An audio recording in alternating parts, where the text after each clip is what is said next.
Olá, meu amigo, minha amiga, estamos de volta com mais um Portal do José, iniciando mais um encontro nessa primeira semana de 2023, com muitas coisas boas, estamos respirando muito melhor, mas nós não vamos ainda nos livrar de todo o mal que foi jogado contra nossas mentes, nossos corações, nossa saúde física, nossa saúde mental. E por isso, a gente, hora por outra, vai ter que relembrar o nome dessa criatura que desgovernou o nosso país junto com outras pessoas, porque eles merecem ainda uma responsabilização muito séria. Muitas pessoas acham que tudo aquilo que foi feito no Brasil são situações para se esquecer, para se deixar no passado. Não, a gente não vai ter um futuro do nosso país com o mínimo de segurança da nossa república, da nossa sanidade física, mental, como eu tenho sempre abordado aqui com vocês, se a gente permite que criminosos atuem contra a nossa nação e depois simplesmente peçam desculpas e saiam pelas portas dos fundos para não serem responsabilizados. Bom, do que é que eu estou falando? Bom, o ministro Alexandre de Moraes determinou algumas sanções que para os ultraliberais e criminosos, são quase as mesmas coisas, né, dentro desse contexto, eles estão reclamando muito que isso aí é uma perseguição, é um ataque à democracia, que o Brasil virou uma ditadura, enfim. Será que existe algum pingo de razão quando essas pessoas dizem essas frases? E será que a gente não tem que alertar mais ainda as pessoas que já esqueceram muitas atrocidades que foram cometidas no passado, para que elas também ajudem com que haja uma responsabilização de todo tipo de criminoso? Pois bem, eu vou conversar com vocês a partir de agora, mas é sempre muito importante convidar você que está chegando agora ao nosso portal a se inscrever, você que é muito bem-vindo. Conheça os nossos outros vídeos, se você gostar, compartilhe, dê seu joinha, mande seus comentários. Todos os dias eu abro um chat aqui entre 5 horas e 5 e meia, enfim. E a sua participação aqui vai ser muito bacana junto com tantas outras pessoas que participam aqui do nosso chat. E se puder, se inscreva também no nosso clube de membros, que é uma forma adicional de você reforçar a nossa trincheira de contenção, de combate a essas insanidades todas que infelizmente não acabaram aqui no Brasil. Pois bem, vamos aqui aos temas. Em primeiro lugar, a gente pega aqui umas notícias como essa aqui do estado de São Paulo. Advogados do Prerrogativas fazem ofensiva no governo Lula para punir Bolsonaro e torná-lo inelegível. Olha só, a questão não é só eleitoral, não. O Bolsonaro tem responsabilidades civis e criminais. Essa responsabilização dele do ponto de vista eleitoral é apenas uma consequência de todas as outras ações que ele irá responder se ele voltar para o Brasil, porque a situação está ficando cada vez mais complexa em relação ao seu futuro. Embora muitas pessoas ainda continuem a acreditar que ele vai voltar e vai fazer uma série de situações positivas para ele, para as pessoas que seguem, porque essas pessoas vivem num universo paralelo. A gente vê expoentes da direita já tentando pegar o espólio que o Bolsonaro está deixando, porque eles perceberam que existem muitas pessoas que estão sujeitas a esse pensamento conservador, ultraliberal, que mistura religião, economia e picaretagem, então eles querem ali funcionar como substitutos do Bolsonaro. E um deles, que está colocando toda hora as manguinhas de fora, é o senhor Hamilton Mourão, que já foi apelidado, inclusive, de o jumento de carga, né? Com todo respeito aos jumentos.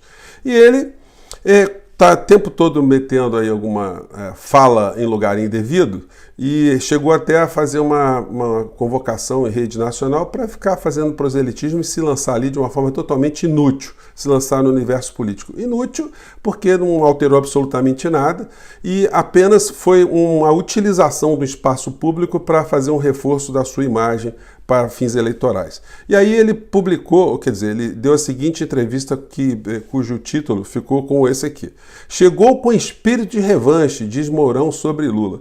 Então ele está incomodado que o Lula citou algumas expressões aí que dão a entender que no governo dele as situações todas que foram cometidas contra o povo brasileiro, contra a nossa saúde, serão investigadas, serão tocadas, serão conduzidas pelas instituições que ele tiver algum tipo de participação, mas sem perseguição, apenas para que se cumpra a lei.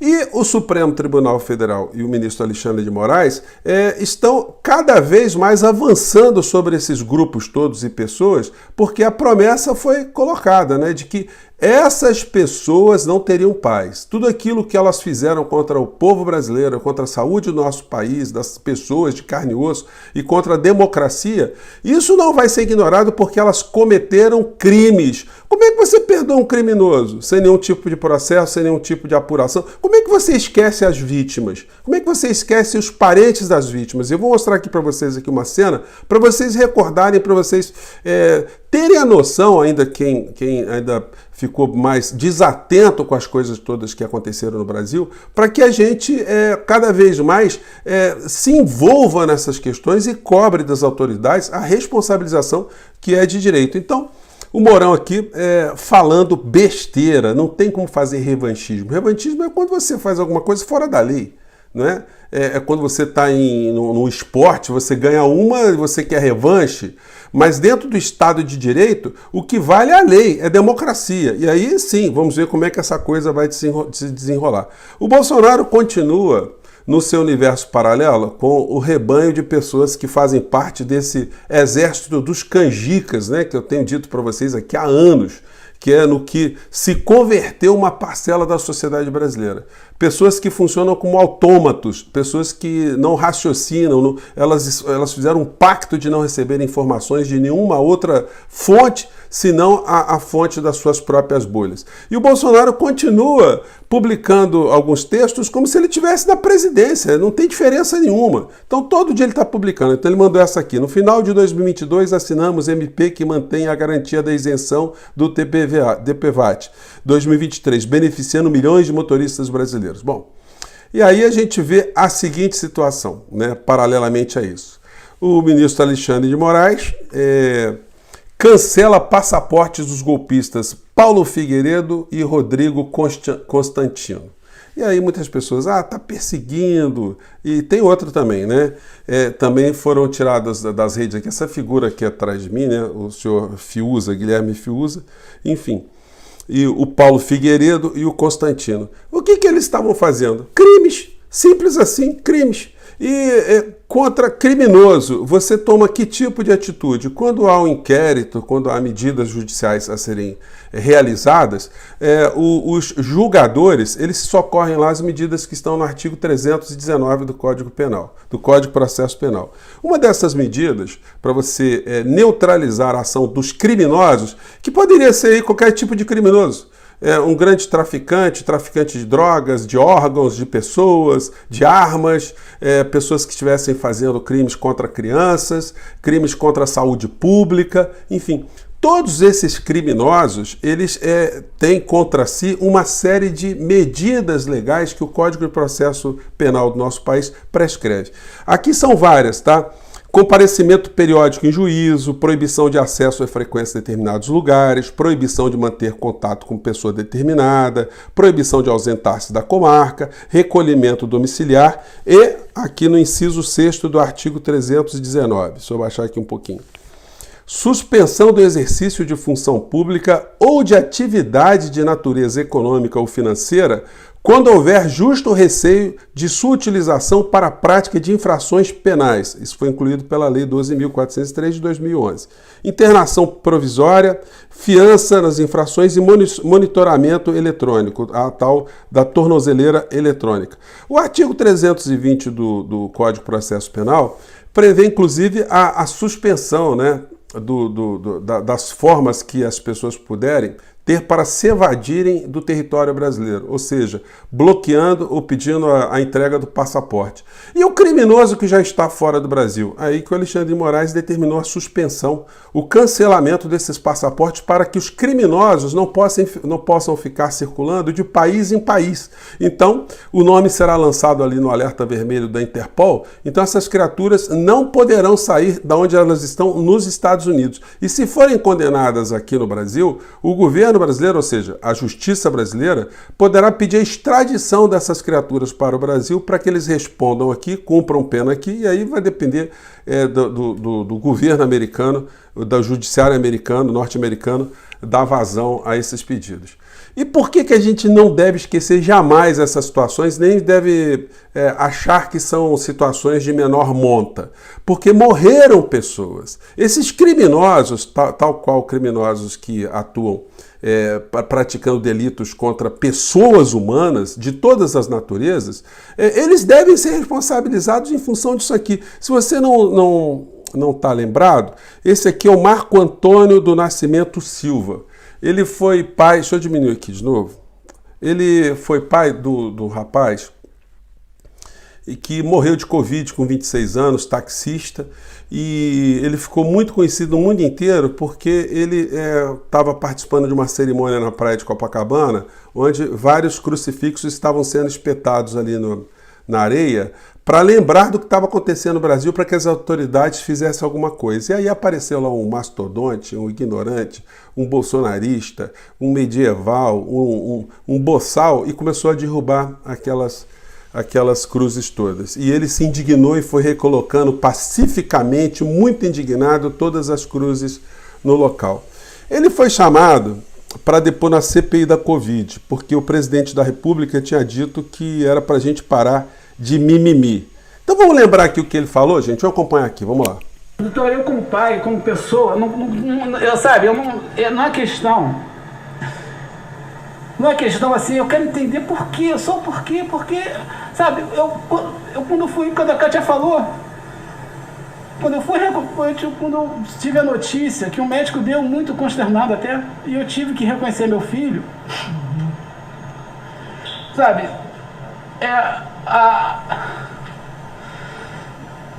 o último momento que eu tive com meu filho, que eu fui reconhecer, ele estava dentro de um saco. Sabe, ele estava dentro de um saco. Eu tive que orar bastante, pedir a Deus para conseguir ir lá reconhecer meu filho, porque como pai, era a última coisa que eu tinha que fazer por ele. Eu não pude dar um abraço no meu filho. Eu não pude dar o último beijo. Eu cheguei a levar uma roupa para vesti-lo. Eu não consegui fazer nenhum ato simbólico, nenhum dos atos simbólicos. Eu tive que ficar parado 3 horas na porta do cemitério, ou 4, olhando um carro, sabendo que meu filho estava ali dentro, para ser enterrado. Entendeu? Então a minha dor não é mimimi. Não é. Dói pra caramba mesmo, dói, entendeu? Então não aceito que ninguém aceite isso como normal. Não é normal. Não é normal. Não é. Sabe, não é normal. Essa dor não é mimimi. De todas as pessoas, não é minha só, não. É de todas as pessoas que perderam. De todas as pessoas que perderam. Pessoas tão queridas. Porque todos são queridos. Não importa que meu filho tenha 25 anos, isso não é relevante. Não importa que a mãe dela tenha 80. São vidas, são pessoas que a gente ama, como todos aqui amam. Então, eu espero que quando esse relatório chegar na mão das pessoas que tem que chegar, eles escutem o que nós falamos, todas essas pessoas que falaram, porque nós aqui não somos políticos, não somos nada, mas somos pessoas que vivenciaram e sofreram com isso, entendeu? Gente, esse depoimento aí do Marco Antônio Nascimento, pai do Hugo Nascimento, né?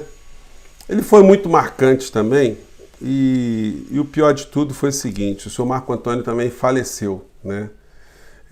Nos últimos meses aí, a gente teve essa notícia, não sei a data exata, mas ele faleceu sem ter visto um pingo de justiça aqui no nosso país. Depois de um relatório robusto que foi feito pela CPI, isso foi para as mãos do senhor Augusto Aras, que está sentado até hoje em cima desses processos todos, dessas informações, e nenhuma pessoa foi responsabilizada por absolutamente nada. Então nós temos muitos cúmplices, muitos bandidos que com a sua prática ajudaram a tirar a vida das pessoas. Esses 3 que eu falei aqui no comecinho, os 3 jornalistas, entre aspas, eles ficaram o tempo todo utilizando as redes sociais, os meios de comunicação, para atuarem contra a saúde, contra a sanidade, contra a informação aqui no nosso país. E se muita gente acabou morrendo, foi por responsabilidade de figuras como essas. Além de outras tantas que eles depois continuaram a cometer contra o Estado Democrático de Direito. Então está na hora dessa gente ser responsabilizada. Se o Jair já foi embora, quem ainda não foi embora será responsabilizado aqui no nosso país. Teremos em breve a troca do Procurador-Geral da República para que, de fato, tudo aquilo que foi apurado durante a pandemia da Covid aqui no nosso país, que seja responsabilizado, que os criminosos paguem aquilo que está na lei. E isso não é revanchismo, isso é simplesmente viver em sociedade, viver num mundo racional, num mundo onde há regras, num mundo onde as pessoas que cometam crimes devam ser responsabilizadas. Simples assim. Então, infelizmente, nós vamos continuar a falar desses criminosos todos sem clemência, sem piedade, sem anistia, porque eles têm que ser responsabilizados. E aí é muito importante que a gente pontue essas situações em todos os nossos espaços aqui para que elas jamais voltem a acontecer no nosso país. E o senhor Jair, que está foragido, vai ter uma hora que ele vai ter que prestar contas aqui, como outros já estão prestando contas aqui, ele não está nem aí para essas pessoas. Gente, eu fico por aqui, um grande abraço, a gente volta com mais um Portal do José, tá bom? Tchau!